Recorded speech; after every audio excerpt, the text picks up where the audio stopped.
الحمد لله نحمده ونستعينه ونستغفره ونؤمن به ونتوكل عليه ونعوذ بالله من شرور أنفسنا ومن سيئات أعمالنا من يهده الله فلا مضل له ومن يضلله فلا هادي له وأشهد أن لا إله إلا الله وحده لا شريك له وأشهد أن محمدا عبده ورسوله اللهم صل على محمد وعلى آل محمد كما صليت على إبراهيم وعلى آل إبراهيم إنك حميد مجيد اللهم بارك على محمد وعلى آل محمد كما باركت على إبراهيم وعلى آل إبراهيم إنك حميد مجيد أما بعد فإن خير الحديث كتاب الله وخير الهدي هدي محمد صلى الله عليه وسلم وشر الأمور محدثاتها وكل محدثة بدعة وكل بدعة ضلالة وكل ضلالة في النار أعوذ بالله من الشيطان الرجيم بسم الله الرحمن الرحيم يا أيها الناس اتقوا ربكم الذي خلقكم من نفس واحدة وخلق منها زوجها وبث منهما رجالا كثيرا ونساء واتقوا الله الذي تساءلون به والأرحام إن الله كان عليكم رقيبا يا أيها الذين آمنوا اتقوا الله وقولوا قولا سديدا يصلح لكم أعمالكم ويغفر لكم ذنوبكم ومن يطع الله ورسوله فقد فاز فوزا عظيما صدق الله العظيم ہر قسم کی تعریفات تمہیدات اللہ خالق و بارک کے لیے جس نے مجھے اور آپ احباب کو خطبہ جمعہ میں آنے کی توفیق عطا فرمائی دعا ہے اللہ تعالیٰ ہماری اس عبادت کو قبول فرمائے درود و سلام اللہ کے نبی جناب محمد رسول اللہ صلی اللہ علیہ وآلہ وسلم کی ذات اقدس پر گزشتہ خطبہ جمعہ میں ہم نے تزکیہ نفس کے حوالے سے آپ بھائیوں کے سامنے بات کی تھی کہ اللہ تعالیٰ کا خاص فضل ہوتا ہے ایسے شخص پر کہ جو شخص اپنے نفس کی پیروی کی بجائے اللہ کی اطاعت میں لگ جائے جو اپنے جسم کو عادی بنا لے نیکی کا خیر کا اچھی مجلسوں کا اچھے دوستوں کا یہ اللہ کا اس بندے پر انعام ہوتا ہے انسان کے اختیار میں ہے جو چاہے رستہ چن لے اس کو آج دنیا میں کوئی نہیں پوچھ سکتا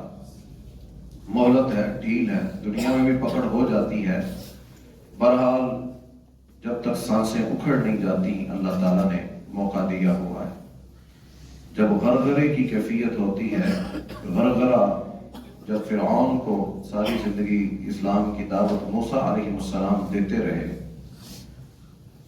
تو وہ مقابلے کرتا رہا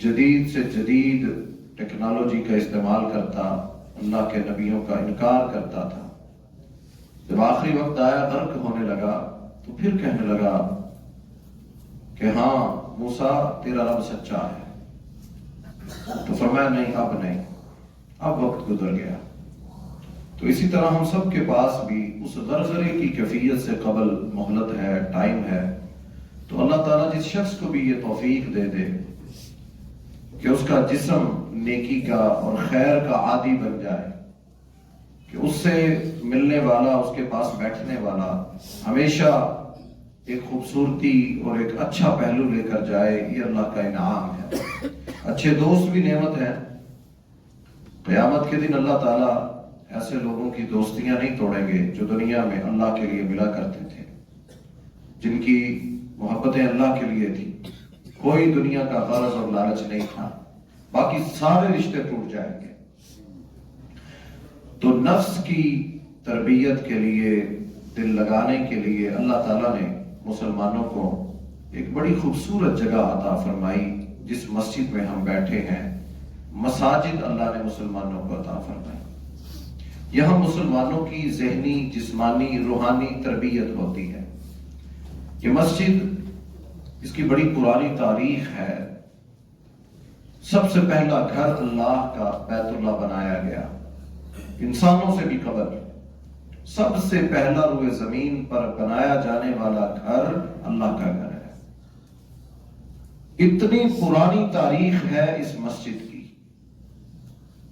اور یہ اتنا عظیم اور مقدس عمل تھا کہ انبیاء نے اپنے لیے اعزاز سمجھا کہ اللہ تعالیٰ نے ہم سے یہ کام لے لیا۔ ابراہیم علیہ السلام کا پورا قصہ قرآن مجید میں ہم نے یہاں بیان بھی کیا۔ دونوں باپ بیٹا، اللہ تعالیٰ نے ان کی ذمہ داری لگائی کہ میرا گھر بیت اللہ، اس کو تعمیر کرنا ہے، یا دوبارہ اس کو اسی کی بنیادوں پر کھڑا کرنا ہے۔ وہ اتنی خوشی اور سکون اور راحت محسوس کرتے تھے، دور دور سے پتھر اٹھا اٹھا کر لاتے، جو آج بیت اللہ ہمیں نظر آتا ہے۔ آج جو اس کی بنیادیں نظر آتی ہیں، یہ سیدنا ابراہیم علیہ السلام اور ان کے بیٹے سیدنا اسماعیل علیہ السلام نے اس کی بنیادوں پر مزدوری کی، اور اجرت کس سے لینی تھی؟ اللہ تعالیٰ سے۔ مسجدوں کے ساتھ دل لگ جائے، مسجدوں کے ساتھ جس شخص کی قربت بڑھ جائے، اس شخص کی زندگی میں بھی، اس کے گھر میں بھی بڑی تبدیلی واقع ہوتی ہے۔ میں ایک دوست کو جانتا ہوں، لاہور میں مسجد نہیں جاتا تھا، اس کے والد کی وفات ہو گئی، جنازے میں کھڑا تھا، تو لوگ اس کے بیٹے کو آ کر کہہ رہے تھے آپ کے والد ہماری اس مسجد کے مؤذن تھے، ساری زندگی وہ مسجد نہیں گیا۔ کہتا میرے والد مجھے کہتے تھے، میں کہتا تھا بس ٹھیک ہے جمعہ پڑھ لیتے ہیں۔ لیکن جب میرے باپ کا جنازہ پڑا تھا تو لوگ مجھے آ کر کہہ رہے تھے کہ تم تو خوش نصیب باپ کے بیٹے ہو، ساری زندگی تمہارے باپ کو ہم نے دیکھا وہ مسجد میں اذانیں دیا کرتا تھا۔ ان کی زندگی میں کہتے ہیں مجھے نماز پڑھنے کی توفیق نہ ملی، ان کے جنازے پر لوگوں سے سن سن کر مجھے کہتا آج میں 5 وقت کا الحمدللہ نمازی۔ تو مسجدوں کے ساتھ جڑا رہنا نسلوں کو بھی فائدہ دے دیتے تھا، گھر والوں کو بھی فائدہ ہوتا ہے۔ یہی وجہ ہے کہ اللہ کے نبی صلی اللہ علیہ وسلم کے بارے میں جب بھی ڈھونڈنا ہوتا تو لوگ کہاں جاتے تھے؟ مسجد میں آتے تھے، ان کو پتا تھا اللہ کے نبی مسجد میں ملیں گے۔ ابو بکر صدیق کہاں ملیں گے؟ مسجد میں ملیں گے۔ حضرت عثمان سے ملاقات کرنی ہے، حضرت عمر سے ملنا ہے تو مسجد میں ملیں گے۔ مسلمانوں کا ایک بہت بڑا دشمن گرفتار ہو کر آیا، بادشاہوں والا اس نے لباس پہنا، شان و شوکت کے ساتھ گرفتاری دی، اس نے ہتھ کڑیاں اس کو لگی ہوئی، مسلمان اس کو لے کر آئے مجرم بنا کر، تو کہنے لگا مجھے اپنے خلیفہ سے ملواؤ، میں اس سے ملنا چاہتا ہوں۔ تو مسلمان اس کو مسجد میں لے آئے، تو بڑا حیران ہوا، تعجب کیا کہ مسلمانوں کا کون سا محل ہے؟ تو دیکھا ایک شخص اپنے بازو کو زمین پہ لٹائے، 22 لاکھ مربع میل کا حکمران مسجد کی زمین پر فرش پر سویا ہوا تھا۔ اقتدار، قوت اور سب کچھ ہونے کے باوجود آپ ان لوگوں کا تعلق مسجد کے ساتھ دیکھیں گے۔ اور اللہ کے نبی صلی اللہ علیہ وسلم، بلکہ ابراہیم علیہ السلام نے اور ان کے بیٹے نے مسجد بنائی، پھر اللہ تعالیٰ نے دوسری مسجد اقصیٰ اپنے نبی سیدنا سلیمان علیہ السلام سے بنوائی۔ یہ نبیوں سے اللہ نے کام لیا مسجدیں بنوانے کا، کیونکہ مسجدوں میں انسان، کوئی مجسمہ یہاں نظر آ رہا ہے جس کے سامنے ہم جھکتے ہوں، کوئی تصویر، کچھ بھی نہیں ہے۔ کتنا سکون ہے ہمیں اپنی زندگی میں کہ ہم سب اللہ کے گھر میں آتے ہیں، کوئی مجسمہ نہیں، کوئی تصویر نہیں، اپنا چہرہ قبلہ رو کہ ادھر بیت اللہ ہے، اللہ کا گھر ہے، ایک ڈائریکشن ہمیں دے دی گئی کہ یہ قبلہ کی طرف منہ کر کے نماز پڑھنی ہے. اور نماز کیسے پڑھنی ہے؟ اس طرح پڑھو گویا تم اللہ کو دیکھ رہے ہو. اگر یہ خیال نہیں آتا تو یہ سمجھو کہ خالق و مالک تمہیں دیکھ رہا. اور ساری تقسیم ختم کر دی، امیر کی، غریب کی، عالم کی، جاہل کی، کہ میرے رائٹ کون کھڑا ہے، میرے لیفٹ کون کھڑا ہے، میں تو بہت بڑا علم والا ہوں اور میرے ساتھ جاہل کھڑا ہے، میں تو بہت بڑا پہنچا ہوا ہوں، مالدار ہوں اور میرے قریب ایک ریڑھی لگانے والا کھڑا ہے. ساری تقسیم اللہ تعالیٰ نے ختم کر دی. مسجد میں آگے اب تم اللہ کے بندے ہو. اب ایک صف ہے، ایک امام ہے، تم سارے مقتدی بن کر اللہ کے سامنے کھڑے ہو. جس کا جتنا خشوع ہوگا، جس کا جتنا خضوع ہوگا، جس کا جتنا گہرا تعلق اللہ کے ساتھ ہوگا، وہ اتنا ہی زیادہ اپنے رب سے اجر اور ثواب حاصل کرے گا. یہ مسجد آج دنیا میں لوگ کہتے ہیں نا برابری ملنی چاہیے. اسلام سے بڑھ کر مساوات کا سبق کون دیتا ہے؟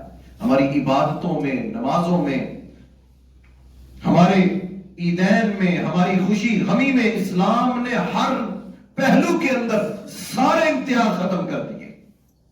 آج دنیا گورے اور کالے کے نام پر لڑ رہی ہے کہ یہ بلیک ہے، یہ وائٹ ہے. اور قربان جاؤں 1400 سال پہلے جناب محمد رسول اللہ صلی اللہ علیہ وسلم نے یہ سلسلہ ہی ختم کر دیا. مکہ فتح ہوا تو کیا آواز دی؟ کہا بلال کہاں ہے؟ دنیا کے بڑے بڑے سردار کھڑے ہوئے،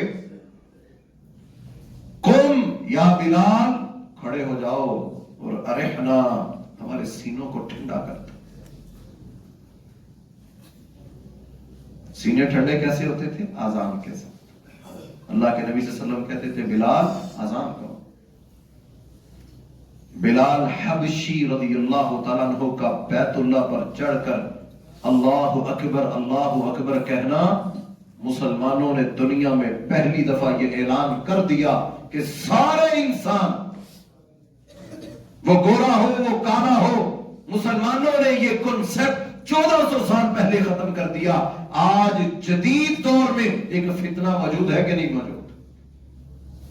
اسلام مساوات سکھاتا ہے، اسلام برابری سکھاتا ہے، حقوق دینا سکھاتا ہے. اور یہ ہماری مسجدیں اس کا مرکز ہے، یہ دعوت کا ہے. یہ مسجدیں ہمارے لیے پیغام ہے، یہ دعوت کے مراکز ہونے چاہیے. مسجد کا معاشرے میں بڑا کردار ہے. یہی وجہ ہے کہ صحابہ کرام رضوان اللہ علیہم اجمعین دور دور سے مسجدوں میں چل کر آتے تھے. کوئی عذر ہوتا پیش کرتے، پانچوں نمازیں مسجد میں ادا کرتے تھے. وجہ کیا تھی؟ کہ اس کے اندر اجتماعیت ہے، اس میں جمع ہونا ہے. ہمیں ایک دوسرے، دیکھیں دنیا میں کہیں ایسا کنسپٹ ہے سوشل لائف گزارنے کا کہ اتنے مختلف مارکیٹوں کے، مختلف جگہوں کے لوگ ایک ہی جگہ ہر ہفتے جمع ہوتے ہیں، 5 نمازوں میں جمع ہوتے ہیں، 5 وقت ملاقات. کس کے پاس ٹائم ہے آج؟ لیکن وہ مسجد میں آئے، آپ بھی آؤ، 5 نمازوں میں ملاقات ہوگی، حال وال ہوگا، خوشی غمی کا پوچھا جائے گا. کتنا خوبصورت تصور ہے اسلام کا. یہ مساجد جو ہمیں اللہ کے گھر، اللہ کا گھر، مسجد اللہ کا گھر ہے. من بنا للہ مسجدا بنى اللہ لہ بیتا فی الجنہ. جو اللہ کا گھر بناتے ہیں اللہ جنت میں ان کا گھر بنائیں گے. یہ مسجدیں اللہ کے ہاں سب سے زیادہ روئے زمین پر پوچھا جاتا ہے لاہور میں سب سے قیمتی جگہ کون سی ہے؟ جس گلبرگ میں آپ بیٹھے ہیں، لاہور کا سب سے قیمتی علاقہ ہے نا. قیمتی زمین اس کی تصور کی جاتی ہے. اللہ کے ہاں بھی زمین کی ویلیو اہمیت ہے. اللہ کے ہاں سب سے قیمتی ٹکڑا زمین کا کون سا ہے؟ فرمایا سب سے قیمتی ٹکڑا اللہ کے ہاں مسجد ہے.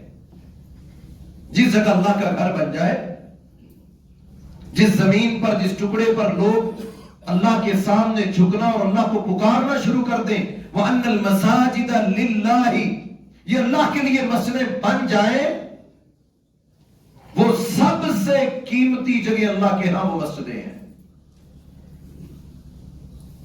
اللہ کو سب سے پسندیدہ جگہ مساجد لگتی. اسی لیے رسول اللہ صلی اللہ علیہ وسلم کہا کرتے تھے، لوگوں تم جنت کے باغیچوں سے میوے چنا کرو. صحابہ اکرام نے کہا اللہ کے رسول جنت کے باغیچے اور میوے، کیا مطلب اس بات؟ فرمایا مسجدیں یہ اللہ کی جنتیں ہیں. اور یہاں آ کر سبحان اللہ، الحمدللہ، اللہ اکبر، کوئی نیکی کوئی خیر کی بات، یہ میوے ہیں. تم مسجدوں سے میوے چنا کرو، یہ نیکی کی جگہ ہے. یہاں آیا کرو، یہاں بیٹھا کرو. بلکہ ایک حدیث میں آتا ہے رسول اللہ صلی اللہ علیہ وسلم نے فرمایا جو شخص وضو کرتا ہے، اپنے گھر سے نکلتا ہے مسجد کے لیے، مسجد میں آتا ہے، نماز ادا کرتا ہے، اور نماز میں بھی وقت موجود ہے، یہ مسجد میں پہلے تشریف لے آیا. اب جب تک یہ شخص مسجد میں ہے،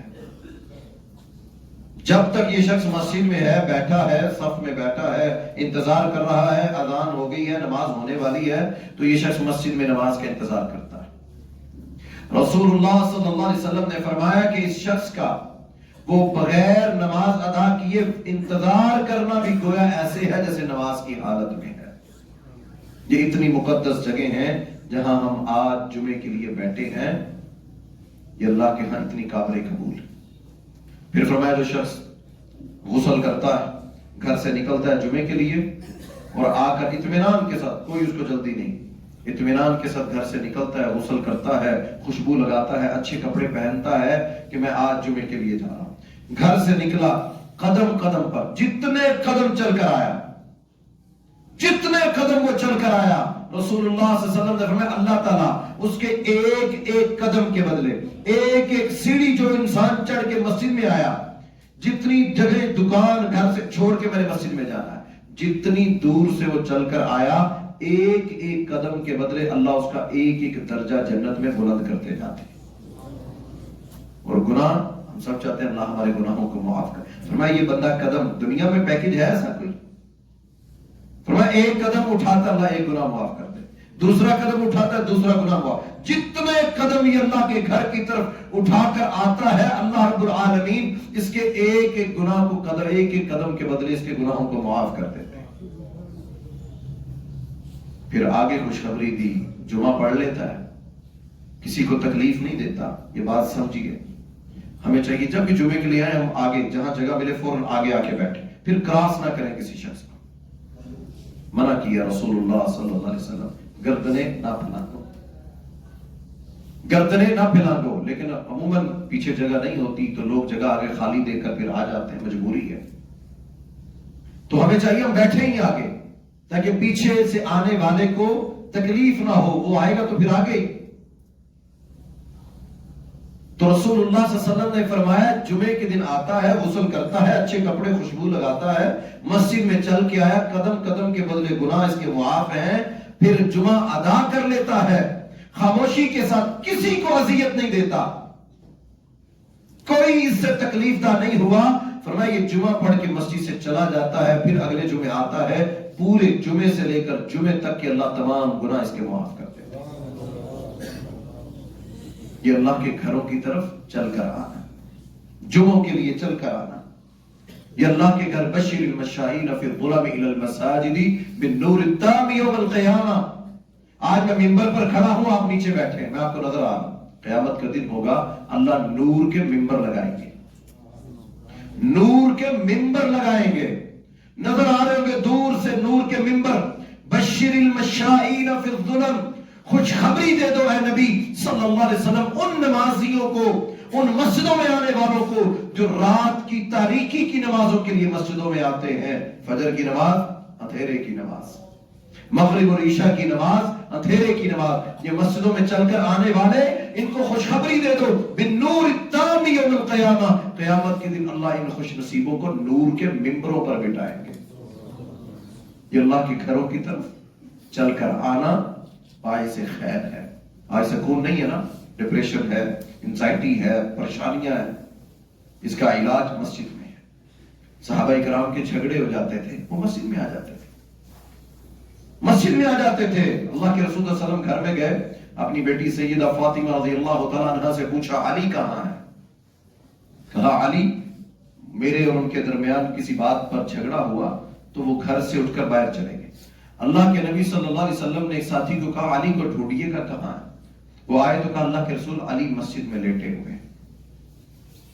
جھگڑا گھر میں ہوا تو ڈھونڈنے کے لیے کہاں گئے؟ وہ مسجد میں۔ ان کا مسجدوں کے ساتھ یہی وجہ ہے۔ حضرت علی رضی اللہ تعالیٰ عنہ کے بارے میں آتا ہے جب آذان ہو جاتی تو یہ مسجد میں ایسے آتے جیسے کوئی شخص انسان چہرے کا رنگت بدلی ہو۔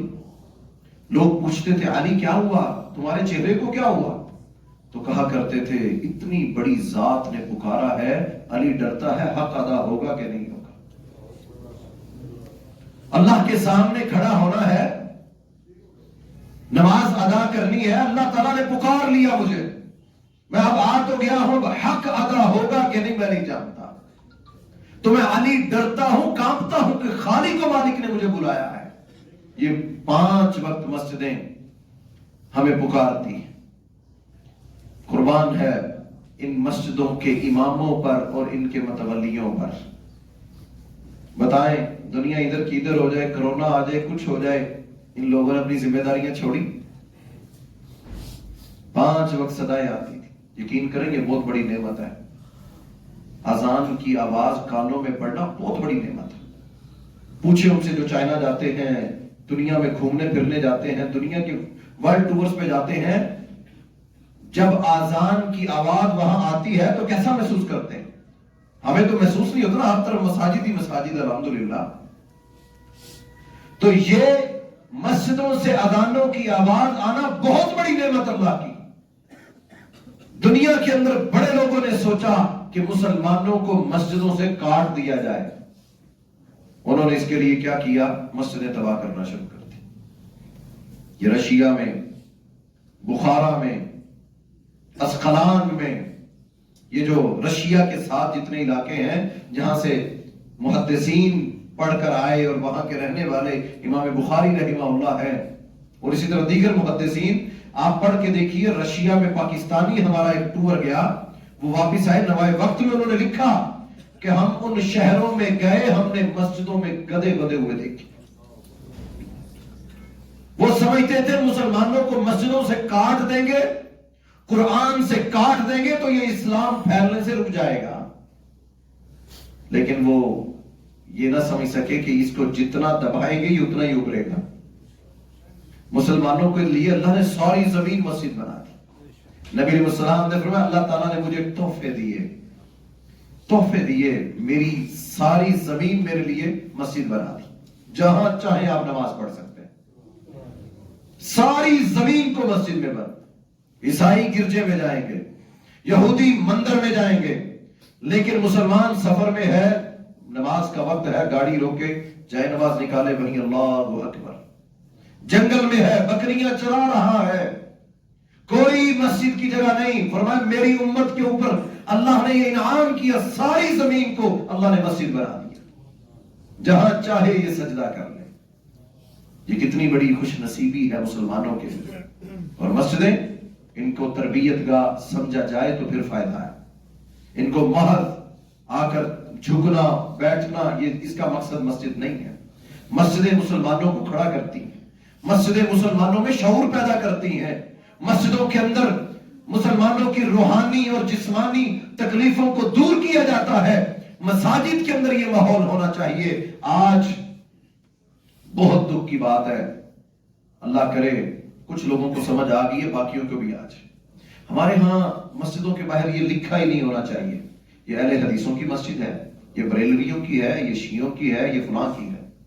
ہم نے 70 سال مار کھائی ان جملوں کی وجہ سے۔ مسجد اللہ کا گھر ہے۔ اللہ کے نبی صلی اللہ علیہ وسلم کے دور میں کافر مسجد میں آتے تھے، مسئلے پوچھتے تھے، اللہ کے نبی بتائیے یہ کام ہے، فیصلے کروانے مسجد میں آتے تھے۔ سمامہ بن آسان کو مسجد نبی کے ستون کے ساتھ باندھا، 3 دن اس نے نمازیوں کی موومنٹس دیکھی،